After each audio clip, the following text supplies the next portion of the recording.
जय हिंद साथियों, स्वागत है आपका पारा चंपारण वाला में। आज हम लोग देखने वाले हैं किसी भी देश की समुद्र के बाद जो सीमा रेखा होती है वो कहां तक होती है।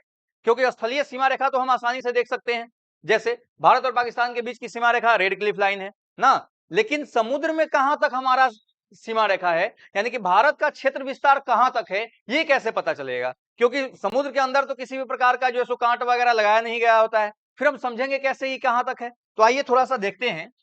जनरली हुआ ये है कि एक समझौता हुआ था, ठीक है। एक समझौता हुआ था जिसको बोलते हैं अनक्लोज सम्मेलन। क्या बोलते हैं? अनक्लोज। 1982 में अनक्लोज, UNCLOS,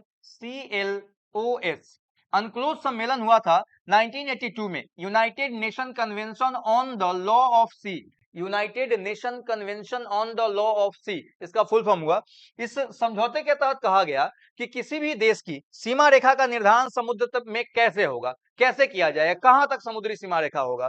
तो इसके निर्धारण के लिए सबसे पहले अब मान लेते हैं कि कोई भी देश है, उसका जो समुद्री क्षेत्र होता है एकदम बराबर तो होगा नहीं, तो सबसे पहले उसको बराबर करना होगा।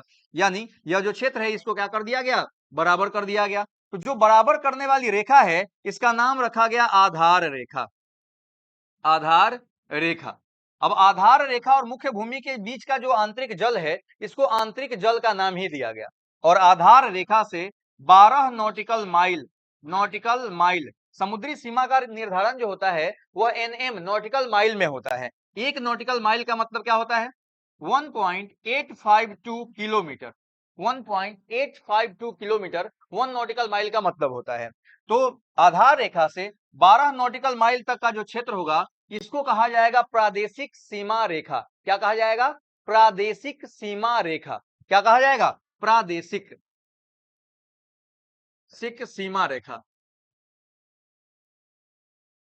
और इन क्षेत्रों में किसी भी देश को जिसका ये प्रादेशिक सीमा रेखा है उस देश को संपूर्ण अधिकार होगा। जो आप करना चाहते हैं इस क्षेत्र में कर सकते हैं, कोई रोक टोक करने वाला नहीं होगा।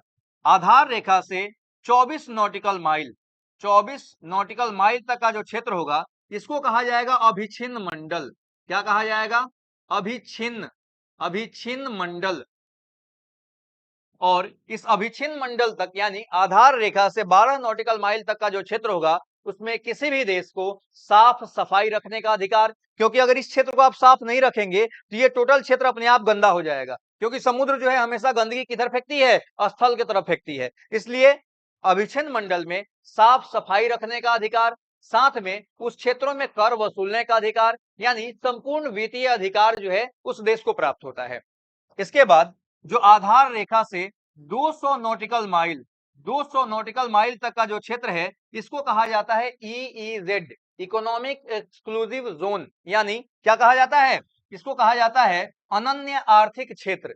इस अनन्य आर्थिक क्षेत्र की क्या खास बात होती है कि इन क्षेत्रों में किसी भी देश को इन क्षेत्रों के समुद्री संसाधनों का के पूर्ण दोहन का अधिकार होता है।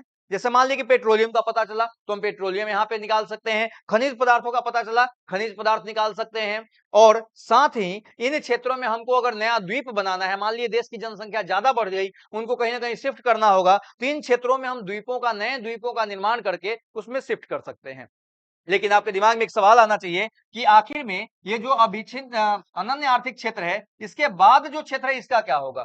तो इसके बाद के क्षेत्र को खुला समुद्र कहा जाता है। और उस खुले समुद्र की खास बात यह होती है कि उसमें विश्व के जितने भी देश हैं सभी को समान अधिकार होता है। जिसको जो करना है इस क्षेत्र में आकर के कर सकता है। लेकिन ध्यान रखें इलीगल चीजें नहीं करनी चाहिए, क्योंकि यूएनओ ने कुछ काम को इलीगल बताया, जैसे परमाणु जो है सो परीक्षण वगैरह आप नहीं कर सकते हैं। तो ये जो क्षेत्र है आपका इसको खुला समुद्र कहा जाता है।